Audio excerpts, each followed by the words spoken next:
If you've ever had a flat tire on the side of the highway, you've probably experienced a tiny everyday miracle. Oh, definitely. A very stressful miracle, but Right. You take this flimsy-looking metal jack, which is usually buried in the trunk with the spare tire, and you slide it under a machine that weighs, what, 2 tons? at least. Yeah. And with just the rhythmic pumping of one arm, you lift the entire car off the ground. It's one of those mundane things that if you actually stop to think about it, well, it completely defies our basic instincts about how heavy objects should behave. It feels like magic. But, of course, it's not magic. It's mechanical advantage. It's leverage. Exactly. And normally when we talk about leverage, we confine it to the garage or a construction site, or it'd be like a high school physics classroom. Yeah, we don't usually apply the physics of a car jack to the human soul. No, we do not. Yeah.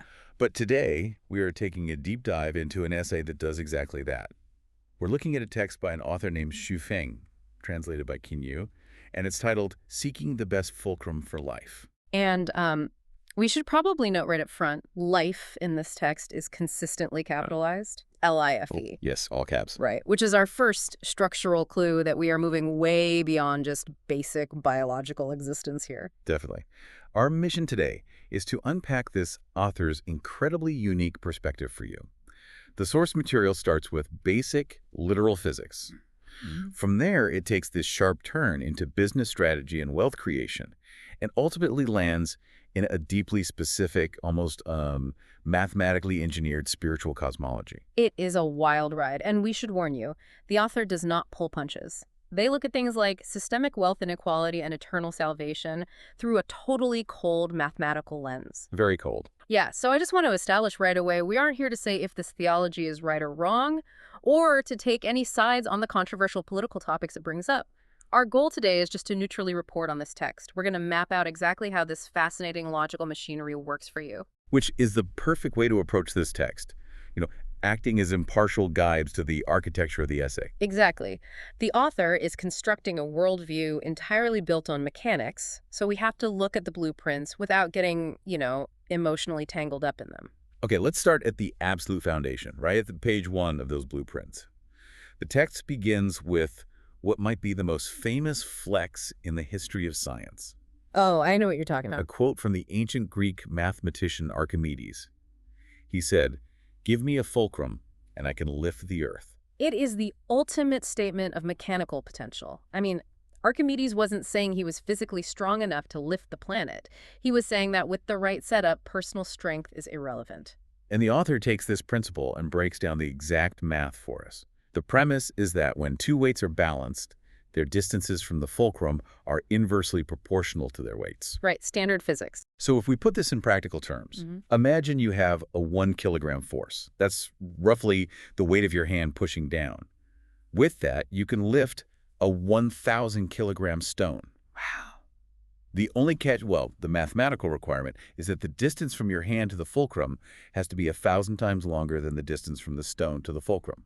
A 1 to 1,000 ratio. And this is where the author makes their first major conceptual leap. And it's a big one. Oh, yeah. They take this sterile physics equation, this 1 to 1,000 ratio, and they map it directly onto human time and human money. The text points out a universal truth. Everyone, regardless of who they are, has the exact same 24 hours in a day. Right. The clock ticks at the same speed for all of us. Exactly. Yet in those same 24 hours, one person might make 10 yuan, while another person makes 10,000 yuan. Wait, but doesn't that completely ignore systemic inequality? I mean, a person making 10,000 yuan in a day usually started with more capital or better education or, societal advantages. Yeah. Is the author really suggesting that the person making 10,000 yuan just has a better lever? That is exactly what they're suggesting, and they are doing it by deliberately stripping away all that sociological context. In this framework, the author argues that the massive discrepancy in wealth isn't about one person working 1,000 times harder. Okay. And it's not analyzed through the lens of social justice. It is purely based on finding a lucrative fulcrum. The person making 10,000 has just found a way to apply their 1 kilogram of daily effort to a lever that multiplies it by 1,000. Okay, let's unpack this. Because the author then provides a list of how people actually find these lucrative fulcrums to get rich overnight. And honestly, the list completely stopped me in my tracks. It is an incredibly jarring collection of activities. To quote the text exactly, they mention people achieving wealth through, embezzlement, theft, robbery, deception, alchemy, printing money, contract transfers, or selling official titles. I mean, they put violent crime and corporate paperwork in the exact same category. Right. You have literal robbery sitting right next to contract transfers. It got me thinking about a crowbar. A crowbar? Yeah, a crowbar is a lever. It exists to give you a mechanical advantage. But the crowbar itself doesn't have a conscience. Right. It doesn't care if you are a carpenter using it to build a house for a family or like a burglar using it to pry open a window to rob a bank. The physics of the crowbar are totally morally neutral. So is the author saying that the mechanics of human success are entirely separate from ethics? What's fascinating here is that at this stage in the text, yes, the focus is strictly, unapologetically mechanical. Just like your crowbar analogy, the author is looking at the pure physics of societal mechanics. Wow. Yeah, if you use a crowbar to break into a safe, you are using leverage. If you execute a brilliant contract transfer, you are using leverage. The author categorizes a whole other set of everyday socially acceptable activities under this exact same umbrella too. Like what? They list going to school, starting a business, holding a government position, writing, and networking. So getting a master's degree and networking at a conference is fundamentally the same mechanism as alchemy or robbery. In terms of the underlying physics of the action, yes. According to this framework, they are all just attempts to find a fulcrum. That is wild. The author describes this as the desperate human search to avoid being an ox struggling to pull a cart. Nobody wants to be the ox relying purely on brute muscle. No, of course not. If you're listening to this on your commute right now, think about your own job. Are you trading 1 hour of pure labor for 1 hour of pay? In the author's view, you're the ox. Ouch. Right? Everyone is looking for the optimal fulcrum so they can use, as the author poetically puts it, 4 ounces to move 1,000 pounds. Well, theory is one thing, but how does this actually play out in the dirt and grime of daily life? Because the author doesn't just leave us with abstract physics. No, they don't. They give us these great little parables of leverage in action to show how this dictates the fate of individuals. Yeah, the author uses stories to ground the math in reality, showing how a fulcrum transforms effort into lasting assets. The first story is about 2 brothers. They make a living selling water to this parched mountain village. At first, they're on a totally equal playing field. Okay. They both carry buckets of water down from the mountain spring to the village. They make the exact same income. They are both the ox pulling the cart, applying raw physical labor to get a direct one-to-one result. A completely linear relationship between sweat and profit. Exactly. But fast forward 2 years, the elder brother is suddenly prosperous, and the younger brother is completely bankrupt. So what happened? Well, the younger brother just kept carrying water. Right. But the elder brother took a different approach. He spent his time figuring out how to build bamboo pipes running directly from the mountain source down to the village. He stopped carrying the water and started building a system to carry the water for him. He built a massive lever. The bamboo pipe is the fulcrum. Once it's built, the water flows with minimal daily effort. His mechanical advantage goes through the roof, while his brother is still trading his decaying physical strength for pennies. That's a great example. And the text also brings in a second example from the American Gold Rush. While thousands of people were out there breaking their backs, panning for actual gold in the freezing rivers, again, the ox pulling the cart. One person found immense wealth by making and selling cowboy workwear to those very miners. A totally different approach to the same goal of wealth. Right, and what both of these parables do is shift our attention from the effort being expended to the asset being leveraged. The elder brother's asset was the bamboo pipe. The tailor's asset was the denim workwear. They found their fulcrums. Makes sense. Which leads the author to define the everyday societal fulcrums that define all of our roles. And this brings us to another list in the text. And just like the first one, it is provocative. The author breaks down how every single person relies on a specific fulcrum to function in society. Oh, let's hear it. Here is exactly what the text says. Farmers rely on land, workers on labor, teachers on the classroom. Pickpockets on wallets, wives on husbands, husbands on families, small business owners on shops, large business owners on companies, spiritual leaders on followers, and kings on people. It strips away all the sentimentality we usually attach to human roles and reduces them to pure utility. The cynical humor here is wild. You have pickpockets relying on wallets placed immediately next to wives relying on husbands, and spiritual leaders relying on followers. Yeah, that's quite the juxtaposition. If every single role in society, from a marriage to a monarchy, is just a fulcrum, does the author view all human interaction as inherently parasitic? It feels like they are saying a marriage is no different than a business transaction. That is the critical tension in the text. The author isn't necessarily calling it parasitic, but they're boiling all human endeavor down to a single, uncompromising rule of earthly leverage. Yes. As the text explicitly states, the overarching principle of human life is to achieve maximum results with minimal time, effort, and investment. Wow. Yes, it is a profoundly transactional view, but, and this is crucial for you to grasp if we're going to understand the rest of the essay, this transactional view isn't meant to be depressing. It's not. No, it's actually setting up the perfect logical stage for the author's ultimate argument.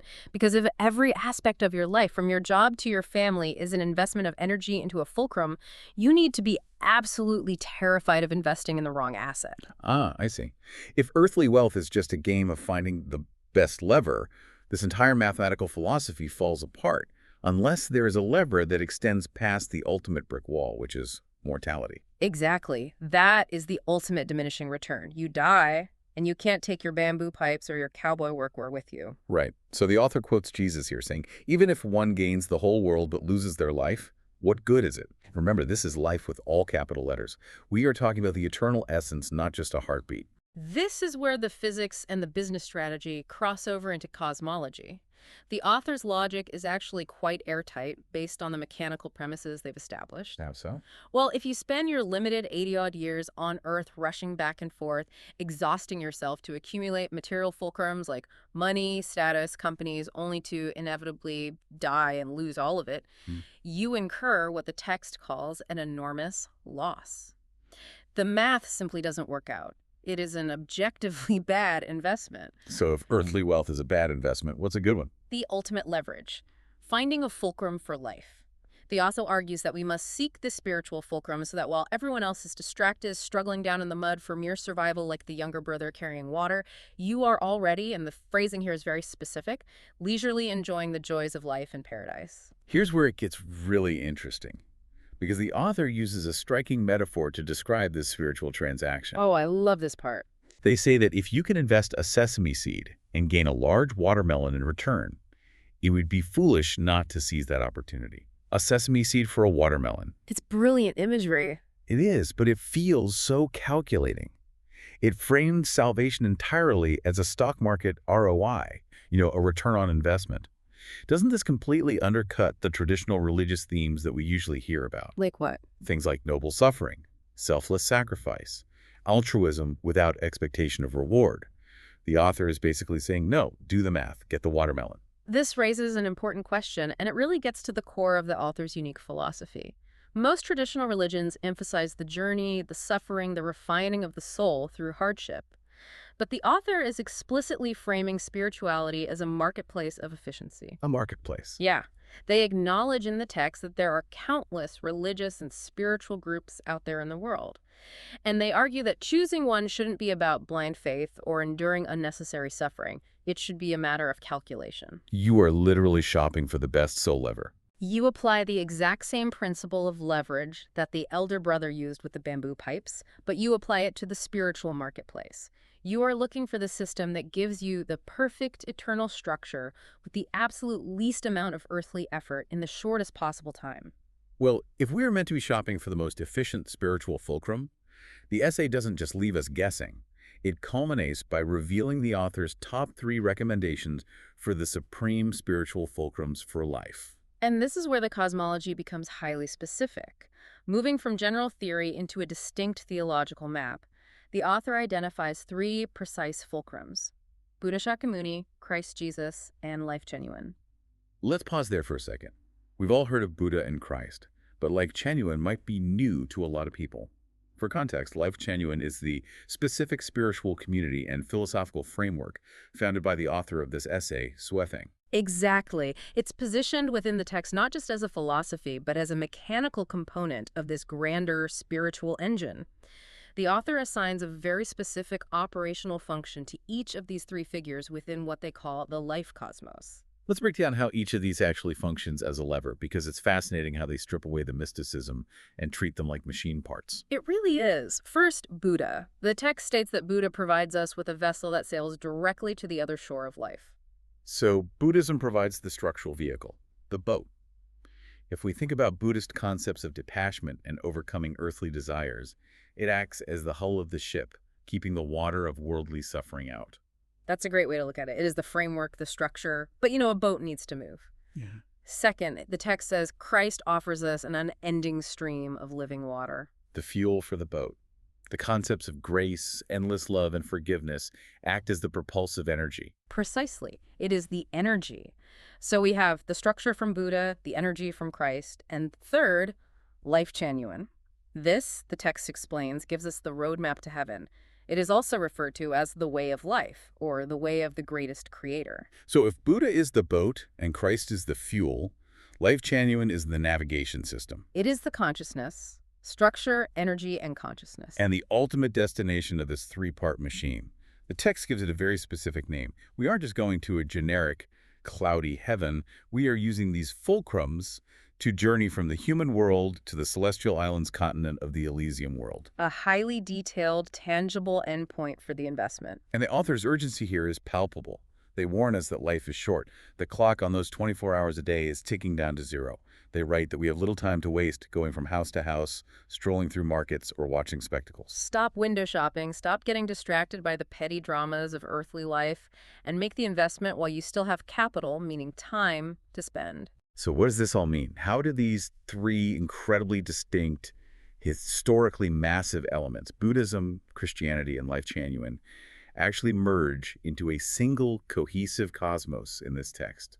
Because on the surface, merging two major world religions with a modern spiritual framework seems like a massive contradiction. If we connect this to the bigger picture, and again, stepping back to view this purely as a logical framework as the author intended, the author is taking the ultimate logic of Archimedes' leverage and applying it to the divine. Oh, I see. They aren't worried about theological contradictions. They are looking at mechanical utility. By combining the structure of Buddhism, the energy of Christianity, and the consciousness of Lifechanyuan, the author claims to have engineered the mathematically perfect spiritual machine. That is, wow. It is a machine designed to lift the heavy weight of the human soul entirely out of the human world, using the absolute minimum amount of force. It is the ultimate crowbar for reality itself. It is a breathtakingly ambitious essay. I mean, look at the ground we've covered today. We started by talking about the literal physics of a 1 to 1,000 weight ratio using a car jack and a crowbar. Yeah, we've come a long way. We watched two brothers figure out how to leverage bamboo pipes to bypass the grueling physical labor of carrying water buckets. We saw how a savvy entrepreneur leveraged the gold rush by making jeans instead of freezing in a river panning for gold. All great examples of leverage. And then we watched the author take that exact same mechanical logic, the desperate need to avoid being the ox pulling the cart, and apply it to the eternal soul, calculating the exact ROI of trading a sesame seed of effort for a watermelon of paradise on the celestial islands continent. It's a true testament to how a single foundational idea, in this case the concept of leverage, can be extrapolated to explain literally everything in a person's worldview. It really is. Once you start seeing the world through this lens, everything from the wallet in a pickpocket's hand to the unending stream of living water becomes a fulcrum. It really does make you look at every system you interact with differently. You start wondering if you are the person pulling the lever, or if you are the weight being lifted. It does. And I want to leave you, our listener, with a final thought to ponder today, something that builds on the text's underlying logic but pushes it a step further. Let's hear it. If the author is right, and every single relationship and belief system is essentially a fulcrum designed to give us leverage, whether it's a farmer leveraging his land, a king leveraging his people, or a believer leveraging their faith to get that large watermelon in the afterlife. Is it even possible to exist in a relationship, human or divine, that isn't a fulcrum? That's a deep question. Can we ever just be the weight, resting comfortably without constantly trying to lift the earth?